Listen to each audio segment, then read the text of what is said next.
Hey everyone, and welcome back. Today I want to do a book haul from Book of the Month.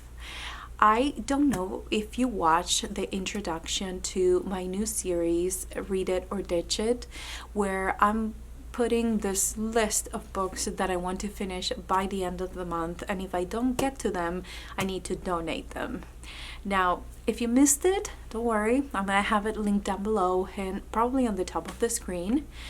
But I think 3 horror slash thriller, or mostly thrillers, and I think one was slash horror. And by the time the Book of the Month came out with the picks for the month of November, I was like, I don't know what I'm doing with my life because there's not a thriller, but I'm kind of glad that there wasn't. I mentioned in my other haul that ordering books for the library in the month of November and December, other than Christmas books, there's not many new releases from popular authors that people are looking forward to. So I'm glad that I didn't have a thriller, because this haul is going to show you where my brain is kind of all over the place. So let me start with the book that I picked for my Book of the Month, and this is The Teller of Small Fortunes by Julie Leong. This is the story of Tao, I think it's her name, and she is a fortune teller. She doesn't go too crazy. She does all kind of small stuff with local people, and she travels with her cat in that, I don't know how you call it, carriage, and she goes from town to town. It's supposed to be cozy fantasy where she's gonna meet people that are gonna turn into her family, and it seems to be a very heartwarming story. Not the kind of book that I usually read, but something intrigued me. I do have the audiobook for this one as well that I got through Libro FM from the publisher, so I thought I would get the physical copy and follow along with the audiobook.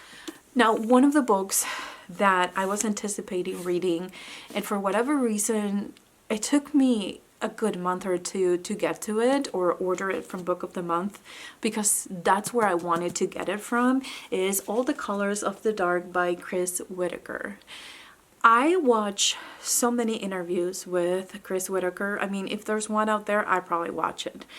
I think he's from London, and he had a really rough childhood, and I feel like in this book he poured his heart with some tears, and I'm sure a lot of therapy, and in a way to share his experience through some characters that are made up. This book starts in 1975 when the daughter of a very wealthy man is somebody attempts to kidnap her, and one of the local kids is saving her.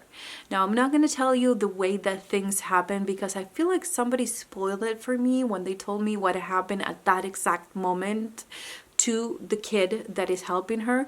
But just so you know, something happens while he's trying to avoid this kidnapping, and this is the story of missing people. There's a serial killer, and I feel like it's more of a literary fiction kind of book. That usually means that it's a different kind of thriller. It is more character oriented, and maybe not so fast the plot is developing. So it's not going to be for everyone. I do know a few people that already DNF'd this book, but let me tell you something. If you watch any of the interviews of this author, I don't know, there was something that was telling me this is a book that I'm gonna get in my feelings, but it's gonna be amazing and it's gonna make a difference. So I'm really looking forward to read this book. Now, the next one is one that I wanted to get, The Wishing Game, which was, I think, the book that was published before this one, also by Meg Schaefer, but this is the last story. This is the one that I got instead, but I'm still gonna order The Wishing Game in my next box. Now, this is the story of a couple of kids that disappear, and then 15 years later they come back.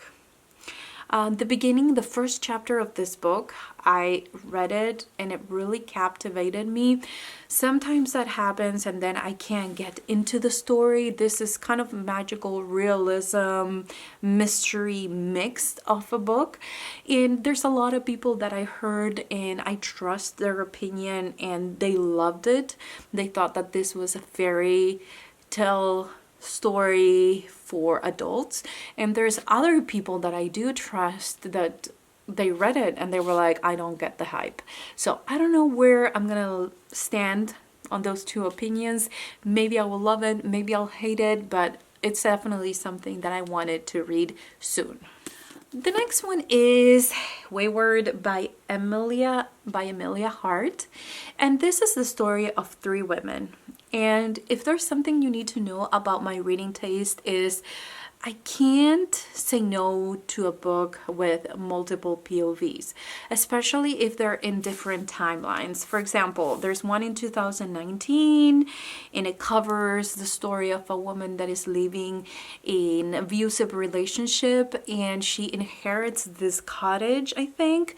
So she's moving into that cottage. Then we have the story in 1619 of Alta, who is waiting trial for the murder of a local farmer, and this farmer was killed by a stampede of his own herd. This is kind of crazy.